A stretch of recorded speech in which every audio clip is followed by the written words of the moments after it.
We're gonna go through the basics, as a principal, and I've been in many, many committees. I chair a lot of committees for teachers, committee for curriculum coaches, for counselors, for assistant principals, and for principals. And in those committees, appearance is very important, very, very important. I've seen people gone, with very, a lot of talent to give, but the appearance was not there. And so remember, this is the day of your life where you're gonna embark on your new profession. And so it is the first impression that counts.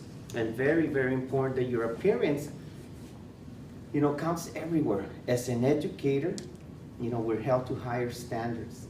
So whether it is the weekend for me, whether it is I'm going to Walmart or what, so I have to dress the part, because what happens in future jobs, they always look at you and they remember when they saw you at the market with huaraches and sandals and so on. And that affects, you are the image of the organization. And so very, very important, your appearance when you go to these interviews.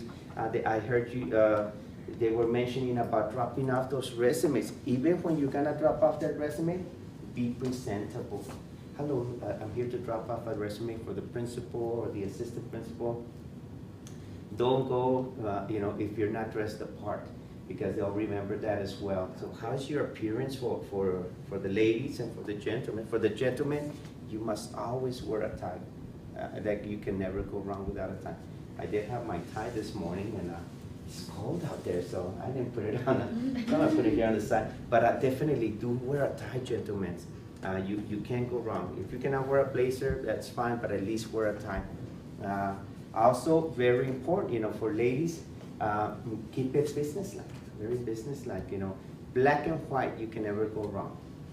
Too flashy colors sometimes sends the wrong message, but your appearance is very important.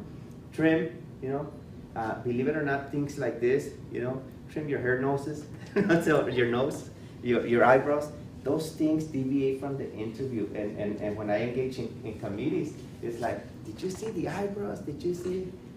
I mean, it takes away from you. So impeccable. Look at the mirror, say, you handsome devil, you.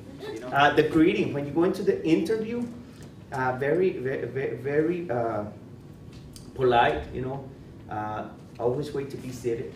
When they take you always in the front, wait to be asked to be sit. Now we're seeing more and more group committees. It's rare when you see that one-on-one. Now it's more group committees. Walk in, shake hands, firmly, not too hard, not too soft. Say good morning or good afternoon, whatever the case may be, and then proceed to sit down. Always stand up straight. Your posture is very important. Look at people in the eyes. Give that eye contact. Work the floor. Very important. Communication. I can't stress enough about communication. Slow down your communication. When you're talking, make sure you are projecting your voice. Make sure you are slowing it down. This is especially and this is from my own personal experience as a Latino, as a Hispanic. I do have an accent, and because I learned that English was not my first language, and we speak Spanish very fast, and we want to speak the English very fast, and that sometimes as we're speaking, we forget to slow down. Make sure that you keep a steady rate, in your intonation. Finish your sentences with the same enthusiasm as you started them. Very important. There's nothing wrong with slowing down when you're communicating. Stick to the point. When you're communicating, focus on the questions. There's two things that I want you to remember in your interview. Is it a what question or a how question?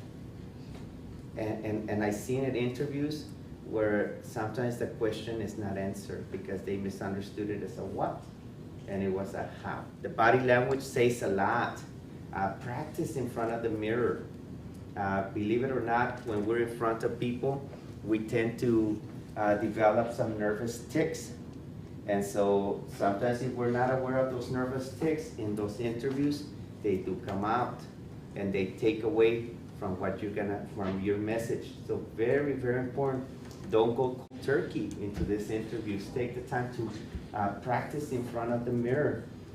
Cover one ear so that you know how you sound like as well. And that's very important that you say, oh, is this how I sound?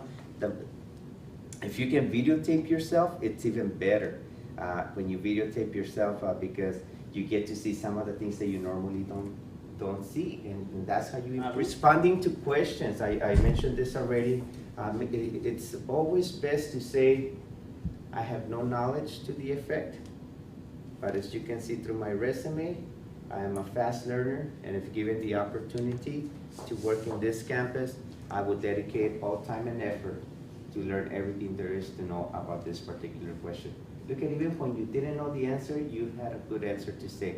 Don't make it up if you do not know. Asking questions.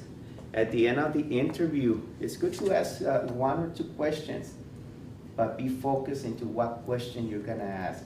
Ask a question that is related to the position at hand. Stay away from asking questions about your compensation, about your benefits, about the time you come in, the time you go out. Don't stay away from those questions that might allude to them that you're not a right fit. You might want to ask a question. I always finish it with a statement. Is better to finish with a statement. I don't have a question, but I do want to say something before I leave. And you always say, I want to say thank you for the opportunity to interview.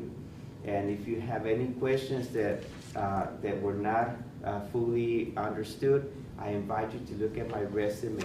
And there is my phone number. I look forward to hearing from you. All right, so something as simple as that to close it and drive the point, all right?